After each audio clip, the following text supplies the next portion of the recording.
ಈ ತುಳು ಸೀಮೆ ಬಿಜೆಪಿಯ ಕೋಮುವಾದದ ಒಂದು ಆಟದ ಮೈದಾನ ಆಗಿದೆ ಅನ್ನುವಂತಹದ್ದು ನಮ್ಗೆಲ್ರಿಗೂ ಗೊತ್ತಿಪಂಥೀಯ ಚಿಂತನೆಗಳು ಹುಟ್ಕೊಂಡಿರೋದೇ ಒಂದು ಪ್ರತಿರೋಧದ ಧ್ವನಿಯಾಗಿ ನಮ್ಗೆ ಸ್ಫೂರ್ತಿಯಾಗಿದ್ದಂತಹದ್ದು ಸಂಗಾತಿ ಭಗತ್ ಸಿಂಗ್ ಸ್ನೇಹಿತರೆ ಹಾಗೂ ಸಂಗಾತಿಗಳೇ. ಡಿವೈಎಫ್ಐ ರಾಜ್ಯ ಸಮ್ಮೇಳನ ಏನು ಮಂಗಳೂರಿನಲ್ಲಿ 3 ದಿನಗಳ ಕಾಲ ನಡೆಯಿತು. ಒಂದು ಸ್ಫೂರ್ತಿಯುತ ಸಮ್ಮೇಳನವಾಗಿ ಅದು ಡಿವೈಎಫ್ಐನ ಇತಿಹಾಸದಲ್ಲಿ ಮತ್ತು ನಮ್ಮ ದಕ್ಷಿಣ ಕನ್ನಡ ಜಿಲ್ಲೆಯ ಇತಿಹಾಸದಲ್ಲಿ ಇವತ್ತು ದಾಖಲಾಗಿದೆ. ಮೊನ್ನೆ ಉದ್ಘಾಟನೆ ಸಮಾರಂಭದಲ್ಲಿಯೂ ಕೂಡ ನಮ್ಮ ಸಭಾಂಗಣದಲ್ಲಿ ಕೂತ್ಕೊಳ್ಳಿಕ್ಕೆ ಸ್ಥಳಾವಕಾಶಗಳು ಲಭ್ಯ ಆಗದಷ್ಟು ದೊಡ್ಡ ಸಂಖ್ಯೆಯಲ್ಲಿ ಆಗಮಿಸಿ ಅಂದಿನಿಂದ ಇಂದಿನವರೆಗೂ ಕೂಡ 3 ದಿನಗಳು ಕೂಡ ನೀವು ನಮ್ಮ ಜೊತೆಗೆ ನಿಂತಿದ್ದೀರಿ. ನಮ್ಮ ಕರ್ತವ್ಯಗಳು ಇಷ್ಟಕ್ಕೆ ಮುಗಿಯುವುದಿಲ್ಲ. ಈ ಸಮ್ಮೇಳನದಲ್ಲಿ ನಾವು ಮಾಡಿರುವಂತಹ ಚರ್ಚೆಗಳು ಮತ್ತು ಜನರ ಮಧ್ಯೆ ನಮಗೆ ಸಿಕ್ಕಿರುವಂತಹ ಒಂದು ವಿಶ್ವಾಸ, ಪ್ರೀತಿ ಹಾಗೂ ಅವರ ನಿರೀಕ್ಷೆಗಳನ್ನ ಮುಂದಿನ ದಿನಗಳಲ್ಲಿ ಈಡೇರಿಸಲಿಕ್ಕೆ ಮತ್ತಷ್ಟು ಕಟಿಬದ್ಧರಾಗಿ ನಾವು ದುಡಿತೇವೆ. ಹೌದು, ದಕ್ಷಿಣ ಕನ್ನಡ ಜಿಲ್ಲೆ ವರ್ತಮಾನದ ಕಾಲದಲ್ಲಿ ಈ ತುಳು ಸೀಮೆ ಬಿಜೆಪಿಯ ಕೋಮುವಾದದ ಒಂದು ಆಟದ ಮೈದಾನ ಆಗಿದೆ ಅನ್ನುವಂತಹದ್ದು ನಮ್ಗೆಲ್ರಿಗೂ ಗೊತ್ತಿದೆ. ಆದ್ರೆ ನಾವು ಇದೆಲ್ಲವೂ ಕೂಡ ಬಿಜೆಪಿ ಮತ್ತು ಅವರ ಪರಿವಾರ ಈ ದಕ್ಷಿಣ ಕನ್ನಡ ಜಿಲ್ಲೆಯನ್ನು ಪೂರ್ತಿ ಆವರಿಸಿಕೊಂಡಿದೆ. ಇಲ್ಲಿ ನಮಗೆ ಸ್ಪೇಸೇ ಇಲ್ಲ ಅಂತ ಹೇಳಿ ಸುಮ್ಮನೆ ಕೂರುವವರು ನಾವಲ್ಲ.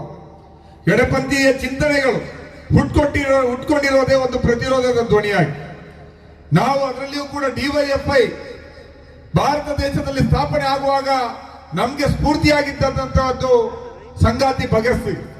ಭಗತ್ ಸಿಂಗ್ ಯಾವ ಆದರ್ಶವನ್ನ ಮುಂದೆ ಇಟ್ಕೊಂಡ್ರು, ಆ ಸಂದರ್ಭದಲ್ಲಿ ತನ್ನ 23ನೇ ವರ್ಷದ ಆ ವಯಸ್ಸಿನಲ್ಲಿ ಈ ದೇಶದ ಜನತೆ ಸ್ವಾತಂತ್ರ್ಯಕ್ಕಾಗಿ ಹಂಬಲಿಸ್ತಾ ಇರುವಂತಹ ಸಂದರ್ಭದಲ್ಲಿ ಅಂತಹ ಬ್ರಿಟಿಷ್ ಸರ್ವಾಧಿಕಾರವನ್ನ ಎದುರಾಕೊಂಡು ಹೋರಾಟವನ್ನ ಮಾಡಿದ್ರು. ಯಾವುದೇ ರೀತಿ ಅಂಜಿಕೆ ಇಲ್ಲದೆ ಅವರು ತನ್ನ ಪ್ರಾಣ ಹೋಗ್ತದಂತ ತಿಳಿದಾಗಲೂ ಗೊತ್ತಿದ್ದು ಕೂಡ ಯಾವುದೇ ಹಿಂಜರಿಕೆ ಇಲ್ಲದೆ ಅವತ್ತು ಗಲ್ಲುಗಂಬವನ್ನ ಏರಿದ್ರು.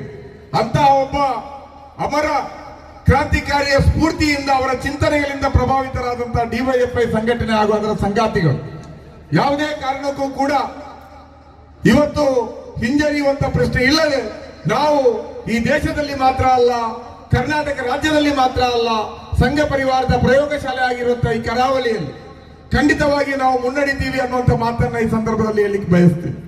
ಇವತ್ತು ದಕ್ಷಿಣ ಕನ್ನಡ ಜಿಲ್ಲೆಯ ಯುವಜನತೆ ಆಲೋಚನೆ ಮಾಡಬೇಕು. ಈಗಾಗಲೇ ಪ್ರಕಾಶ್ ರಾಜ್ ಅವರು ಹೇಳಿದ್ರು ಯಾವ ಮಟ್ಟಿಗೆ ನಮ್ಮ ಜಿಲ್ಲೆಯಲ್ಲಿ ಇವತ್ತು ವಲಸೆಗಳು ನಡೀತಾ ಇದೆ ಅನ್ನುವಂಥದ್ದು.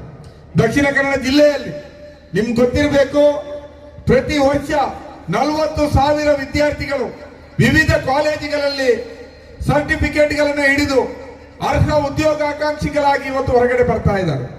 ಆದ್ರೆ ಅದರಲ್ಲಿ 5% ಜನರಿಗೂ ಕೂಡ, 2,000 ಜನರಿಗೂ ಕೂಡ ಅವರ ಶಿಕ್ಷಣಕ್ಕೆ ತಕ್ಕುದಾದಂತಹ, ಅವರ ಅರ್ಹತೆಗೆ ತಕ್ಕುದಾದಂತಹ ಉದ್ಯೋಗ ಇವತ್ತು ಸಿಗ್ತಾ ಇಲ್ಲ ಅನ್ನುವಂಥದ್ದನ್ನು ಕೂಡ ನಾವು ಗಮನಿಸಲಿಕ್ಕೆ ಸಾಧ್ಯ ಆಗಬೇಕು.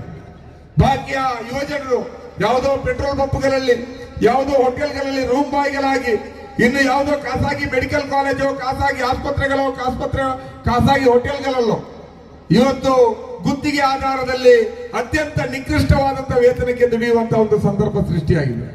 ನಮ್ಮದೇ ತುಳುನಾಡಿನಲ್ಲಿ MRPL ಬಂತು, SEZ ಬಂತು, ಹಲವಾರು ಉದ್ಯಮಗಳು ನಮ್ಮಲ್ಲಿ ಸ್ಥಾಪನೆ ಆಯಿತು. ಆದ್ರೆ ದಕ್ಷಿಣ ಕನ್ನಡ ಜಿಲ್ಲೆಯ ಜನರಿಗೆ, ಯುವ ಜನರಿಗೆ ಎಲ್ಲಿ ಉದ್ಯೋಗ ಅವಕಾಶಗಳು ಸಿಗ್ತಾ ಇಲ್ಲ.